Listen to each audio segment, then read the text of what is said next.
Goeienaand vriende. Good evening everyone. Today is the 10th of June.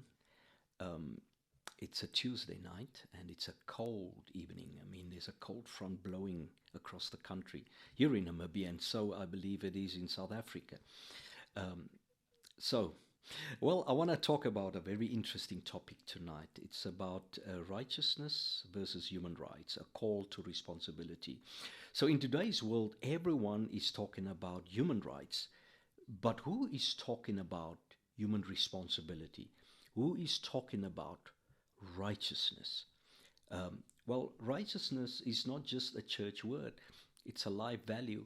Whether you are religious or not, righteousness means doing what is right, living with integrity, and standing for truth, of course, even when it's not popular. And we need more of that in our homes. We need more of that in our governments. We need more of righteousness in our societies, not only human rights. The religious meaning of righteousness means right standing with God. And the church people knows exactly what I'm talking about.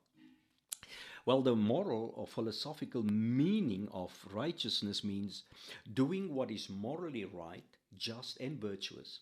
It includes values like fairness, integrity, honesty, justice, and social responsibility.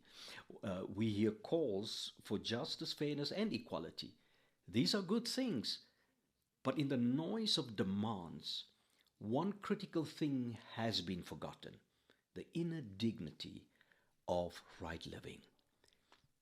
Also, let me tell you plainly, there is a clear distinction between human rights and righteous living. In fact, I believe human rights, as shaped by modern democracy, have often come to stifle the pride of right living. The attitude of, I have rights, is now larger than I have a responsibility to live right. So let's define the two. Human rights, as commonly understood, are legal and social entitlements.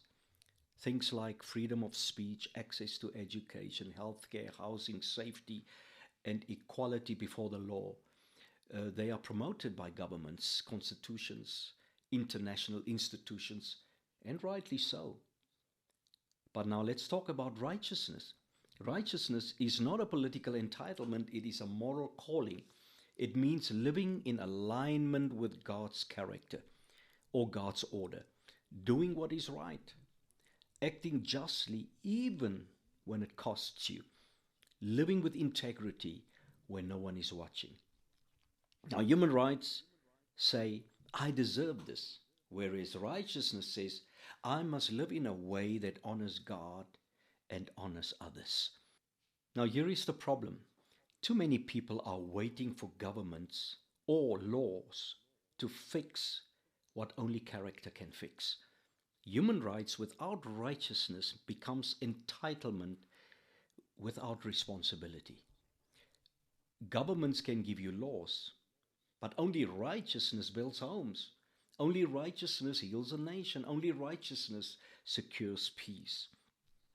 When a people abandon righteousness in favor of rights, society becomes loud and lawless.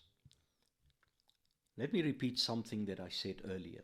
Human rights, as they are preached today, are stifling the pride of righteous living. We have raised a generation who are more aware of their claims than their character. I want to look at the Bible. Daniel lived under Babylonian oppression. Joseph was a slave in Egypt, and these two gentlemen had no human rights. But they stood for righteousness and they've influenced nations because of it. In African culture, we speak of Ubuntu. I am because we are. It's not about demanding from others. It's about living responsibly within community.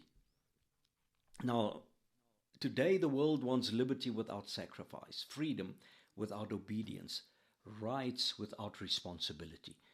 So here's my message. I'm not against human rights, but human rights must be rooted in righteousness. Otherwise, they will become tools of chaos. Freedom without responsibility is not freedom, it's rebellion. Don't just demand your rights. Live with honor, live with truth, stand for what is right, not just what is legal. Don't just raise a placard. Raise your standard of living, raise your moral voice, raise your home. It is time to stop waiting for the government to do what God has already called you to be. A man or a woman of integrity, a pillar in your home, a voice of reason in a noisy world. Let righteousness rise in our homes, churches, and our communities. That's how we secure true justice. Governments may give you rights, but only God gives you righteousness, and only righteousness will keep a nation standing. I trust you have enjoyed this one, and I want to ask you to please share this with a friend. Um, you know, subscribe and ring the bell for more in the future. Thank you for watching. God bless you.